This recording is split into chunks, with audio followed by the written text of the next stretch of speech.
जिस व्यक्ति की बीमारी खत्म ही नहीं हो रही, कभी पाँव में दर्द आ गया, कभी कमर में दर्द आ गया, कभी पीठ में दर्द आ गया, कभी सिर में दर्द आ गया, कभी आंखों में तकलीफ हो गई, कभी दमा चलने लगा, सांस चलने लगी, कभी डॉक्टर को दिखाया तो थायराइड हो गया, कभी ब्लड कम हो गया, कोई प्लेटलेट कम हो गई, कोई कुछ हो गया, कोई कुछ हो गया। डॉक्टर को दिखाओ, डॉक्टर जो दवाई दे कुंदकेश्वर महादेव के नाम से उसको खाओ। तुमको ऐसा लगे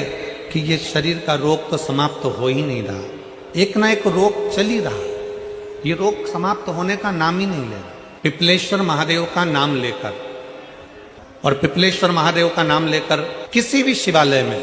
शंकर के मंदिर में जाकर एक बेलपत्र रखकर उस जो प्रसाद तुम बना कर ले गए हो, जो तुम भोग बना कर ले गए हो, उसका स्पर्श कर कर पिपलेश्वर महादेव का नाम लेकर शंकर को उस भोग को रखकर, बेलपत्र रखकर शिवजी को 7 बार एक ही लोटे का जल,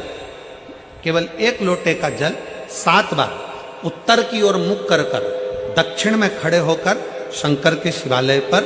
7 बार एक ही लोटे का जल 7 बार थोड़ा थोड़ा कर कर उसको गिरा दीजिए, शिव जी के ऊपर चढ़ा दीजिए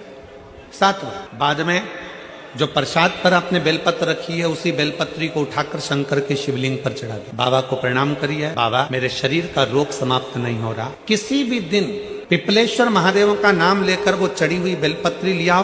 प्रसाद लियाओ, घर पर आने पर जैसे ही घर के अंदर प्रवेश करो, सबसे पहले बेलपत्री को चबा चबा कर खा लो। फिर वो जो प्रसाद है, उस प्रसाद को 7 गांठ से थोड़ी थोड़ी देर में 7 बार में उसको खा लेना। बाबा देवाधिदेव महादेव का नाम लेकर, पिपलेश्वर देव का नाम लेकर प्रणाम कर कर जल का आचमन, हाथ की हथेली में जल लेकर 7 बार आचमन कर लीजिए और शिव का, पिपलेश्वर महादेव का नाम ले लीजिए। धीरे धीरे 15 दिन लगेंगे और 15 दिन में बीमारियां अपने आप कम होना प्रारंभ हो जाएगी और बाबा आपका हाथ पकड़कर आगे बढ़ाएंगे।